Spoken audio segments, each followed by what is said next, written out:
to another episode of Oro Culture. Siyempre kasama pa rin Brian ko na. And guys, ito usapang ESI tayo mga kapatid. Ako excited na ako. So tara, check na natin. Ito. Boss, sino po sila sir? Ako po si Jason Lumagi, owner po ng Honda Civic ESI 1995, JDM team po. Yan, okay, Boss Jason. Ito, Boss Jason, buti na lang napagbigyan tayo ni Boss Jason. Ito, maaga kami nakandito sa ano. Manamol, tama ba, Boss Jason? Nauna po, nauna. Nauna tayo, boss. Okay, syempre, Boss Jason, dito sa Auto Coach, okay lang po ba? Check natin interior, exterior, tsaka engine bay. Oo sir, okay. Laban na si Boss Jason. So tara, ito. Pagbubuksan muna tayo ng pintuan na ito ni Boss Jason. Yan, okay. Tayo magsimula, Boss Jason, dito sa interior ng boss. Very curious sa mga ka-auto natin. Paano ba kayo nahilig sa pagkokotse, boss? Sige po. Bata pa po, hilig na talaga naming magkakapatid eh. Oo, Naano din namin na gusto talaga namin magkasasakyan. Dati yun, sa mga time zone lang naglalaro. Yun yung mga ano, arcade, boss, eh, no? Hanggang sa yun, medyo kinaya nang bumili. Nagbubo, konti-konti. Yan. Boss, curious lang ako, boss. Ilang ba sila magkakapatid po? Apat po. Apat. Puro lalaki to? Puro lalaki po. Grabe.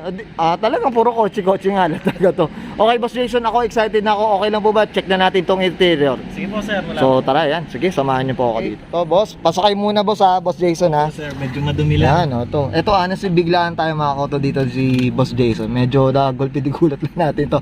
Boss Jason, anong meron dito sa interior natin, boss? Sige po. Stock lang sir. Tapos ito, mga gauge na EG8. Okay. Oh, naka door indicator. Tapos ito, all stock naman tong loob ko. All stock. Kasi ano lang talaga, alaga lang ng linis ng punas. Alaga lang. Tsaka ito mga koto, ha. Pansinin ko lang yung upuan niya. Hindi ko lang, sabi ko nga kay Boss Jason kung na-re-up na ba o talagang lagi nililinis. Tama ba, Boss Jason? Diba? Alaga lang po. Alaga lang. Ayan, no. Ito kasi stock na to, diba? Stock po lahat. Ng ESI, no? Apo. Short armrest. Ang short armrest. Ito, 95 na upuan, 95 model din. 95 model. Ito, yan. Tingnan natin sa likod mga ka-auto. Ayan, no. Flex ko lang. Ang linis, oh. Kung mag-upgrade dito si Sir Jason, kukunin ko yung interior nito. Tapos Jason. Ayan, no. Ayan, flex lang natin yan. Ayan, no. Sariwa, boss. Kumbaga, daily driven pa to, boss. Daily po, daily. Daily talaga. Ayan, no. Ayun, minsan pa malengke pag malengke. Pero daily talaga siya. Ayan, mga koto. Flex ko lang kahit yung mga, sidings. Ayan, mga koto. Ayan, diba? Okay, yan. Ito, stock lang din talaga, Okay na. Dito, Boss Jason, sa natin? Interior natin. Check naman natin yung exterior, boss. So, tara, check natin. Exterior anong meron dito, boss? Sige po. Wala, all stock lang din. Tas, okay. Oric paint pa siya. Oric paint. First owner ngayon na pagkuhanan ko niya. Yung bukong lang talaga niya yun. Ito mga koto, yung mga konting lang. Syempre, pinalitan na ito. May naka-chin. Ayan, nagdaga ko ng chin. Ayan, boss. Ayan, naka-chin. Tapos ito, yung mags. Pinalitan ko lang. Okay. Ito, yung kulay na... Anong kulay ng indicated nito, boss? Brown? Ano ba? Beige. Beige ito? Beige yung nakalagay mo sa... Kasi parang pagkakalam ng... Ewan ko, para sa akin, boss, brown talaga. Light brown, di ba? Light brown niya siya. Pero ayan, nakalagay sa papel niya yung beige. Beige lang Ayan, ito, boss. Tsaka mga auto, pag tiningnan mo yung auto, syempre hindi mo kakaiba kasi yung kulay. Ayan. Ayan mga auto, yan. Ito, Max, sa usapang Max, boss, anong meron dito, boss? Sige po. Yeah, yan. Mags na T37 na wrap with Champiro tires. Kasi ito na yung ginamit ko, maganda siya sa sa medyo lubak. Parang tumatalbog lang siya tapos hindi naabot yung mags niya. Medyo nakabukol siya. So kahit gutter, hindi naman naabot to. May parang gutter protection siya, mga makapal yan, Champiro. Ito, anong size po to, boss? 195/55. Yan, Kasi kinulayan lang namin, wala kaming magawa. Kumbaga at least aesthetic sa rin, boss, no? Ganda. De, tsaka bago yung bronze sa beige na honestly, ako, boss, ang lakas ng dating. Ayan, tingnan ng mga auto. Kahit ako, type ko. Okay, ito, boss. Dito, yung salamin, boss, parang napansin. Glass. Okay. Brown glass siya ng EG8. Ito na. Kompleto na to, boss. Yung windshield na lang. Windshield na lang kulang. Yun na lang, medyo nahanap pa din Nahanap pa. More burn pa, boss. More burn pa. Konti pa. Konti pa. Ito, boss. Ito, mukhang... free panel na Sabi nila pang EG9 daw to eh. Nakuha ko Okay. lang din to sa tropa, binigay niya sa akin. Yan, Ayun siya, ang pagkakalam ko mga ka-auto kahit ang EG8, meron din Vario. Oo. Yan ang pagkakalam ko. Pero naka-high wing lang siya. Itong wing na to. Yan ang mga ka-auto. Or, ako correct me, syempre, Boss Jason, hindi lang tayo, sa mga purista dyan, comment down below lang kayo sa video na to. So, syempre, at least para matutunan at malaman din natin. Ika nga. Okay, ito boss, sa likod tayo. Yan. Yan. Ito yung wing ng pang EG8. Yan, na medyo namutok na. Yan. Kasi pang daily. Pero ito ulig to, boss. Ulig, Yan, rin mga ka-auto. Mga Stanley. Yan, Stanley, Ayos. Kahit ako. Okay. Ayan, mga ka-auto, yung ESI na badge, Yan, mga ka-auto. Yan. Ito, sa ilalim ba, boss? May mga design ka ba dito sa ilalim? Exponent 1 lang po, tsaka subframe. Ito. BWR.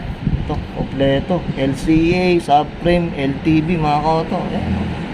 Tsaka spoon map. Tama po ba, boss? Yes po, exponent 1 po na Ayun. Dati kong setup, mga ka-auto, sir. Ayan.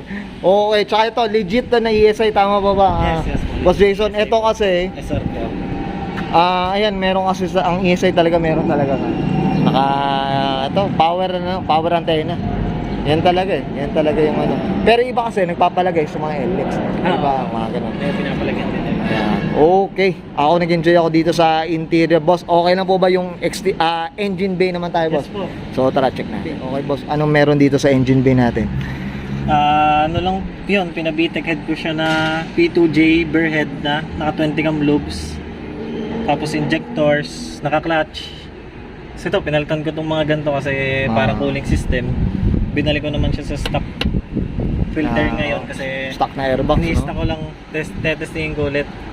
Medyo madumi lang, pasensya na. Oo, ito mga Ito, pinalitan ko ng skunk din. aluminum na, Yan, ayos. Ito mga auto, yan, PH16. PH16 lang siya. Pero yung ibabaw niya, boss, JDM na to. Mga bitek head na. Oo. Mga 20 cam loops na Oo. yung pang Kung feeling ko mga auto ako, hindi, ewan ko lang kung tama ako, boss Jason. Mukhang pan D15 to na head, mga auto. Tama Yun, ba, pwede, boss? pwede siya sa D15, Oo, P2J. yan. Okay, yan. So ito pala, yun. PO8 na piston. Ano bang nilagay dyan? Nakalimutan ko So ito, ako boss, ako yung dating ng auto, mga ka-auto mukhang maraming ginagawa tong magic sa makina. Boss Jason, ito naurasan na ba? Ano ba, naitakbo na ba? Hindi pa. Wala pa. Ano pa lang? Testing nga. Testing. Testing muna. D15 gano'n. Mga ganon. Okay, ito, imi-misdeclare muna natin daw sa misdeclare muna tayo mga ka-auto. Syempre nag-enjoy tayo, boss. So, okay ka na dito sa engine bay natin? Okay na po. Okay. Okay guys, nakita natin interior, exterior, tsaka engine bay. Netong misdeclare na ito ni Boss Jason. Boss Jason. Ako, syempre, dito sa Auto Culture, okay lang po ba? Syempre, shoutout po tayo, boss. Sige po, go. Gusto ko lang pong shoutout yung buong HShark family kay President Steven po. Thank you po sa laging pag-invite. Tsaka sa family ko po sa Batangas, mga tropa sa Lord Axina group chat. Tapos yung tuner ko kay Boss Lex. Tsaka yung mekaniko ko kay Boss Benson po. Yan. Tsaka sa girlfriend ko po kay Mika. Yun naman pala. Pinayagan niya ako ngayon. Yan. Thank you. Hindi ni-misdeclare yan Hindi ba? mo minisdeclare. Kailangan i-declare mo. Kailangan i-declare talaga. Tao, Boss Jason. Pinayagan ako. Okay, yan. So, boss, okay ka na. Sumasandang dikit dyan or boss, bang? Tsaka sa'yo sir, kay Auto Culture. Yun, boss, thank you, boss. Yan, siya. Saludo tayo dito. Kaya, ito, gusto kong kasama to. Kasi misdeclare to si Boss Jason. Hindi po yan. Yan. Abangan natin, part 2 tayo dito, Boss Jason, ha? Sige po, sige. Abangan natin to. Binubo, mukhang talagang pinagpapaguran niya ang pagbuo sa kanyang iyas. Dinadaan po. Dinadaan, paunti-unti, tama ba? Okay, so Boss Jason, okay ka? Okay na po. Okay, so guys, this is Brian ko na and Sir Jason Lumagi para sa kanyang 1995 Honda Civic ESI JDM theme. Usapang misdeclare mga auto, and this is Auto Culture. Thank you. Oh, mga auto, nandiyan pala kayo. Ay, another successful shoot na naman tayo mga auto. Syempre, medyo marami-rami shoot natin. And of course, syempre, minsan nakakalimutan na natin kumain. And of course, syempre, thankful tayo. Of course, pinadalan tayo ng lens homemade siomai, mga sila mga variety na mga beef and pork siomai, mga kaoto. And hindi lang yun, mga kaoto, ang kagandahan pa noon, meron silang homemade din na chili oil, mga kaoto. And of course, syempre mga prices na napakamura and affordable, yung kagandahan. Hindi lang sulit na sulit yung presyo nila. Mga kaoto, ito yung pinadala sa atin ng Lens homemade siomai. So ito beef tong pinadala, tong dala ko ngayon. So ito meron din silang pork siomai. So, of course, syempre mga kaoto, syempre kailangan tikman natin, mga kaoto. So may kalamansi na rin, mga kaoto. And of course, syempre yung chili oil nga, mga kaoto. Ito, itikman na natin. Malinamnam, mga kaoto. And of course, syempre hindi puro wrapper, mga kaoto. So yun ang kagandahan sa Lens homemade siomai, mga kaoto. Ako hindi ko na patatagalin to, syempre ubusin ko at napakasarap. So guys, huwag nyo kalimutan, check nyo yung Facebook account nila, Lens homemade siomai. Check nyo, nandiyan yung contact number nila, mga kaoto. And of course, syempre ano pa yung natay, no? So order na.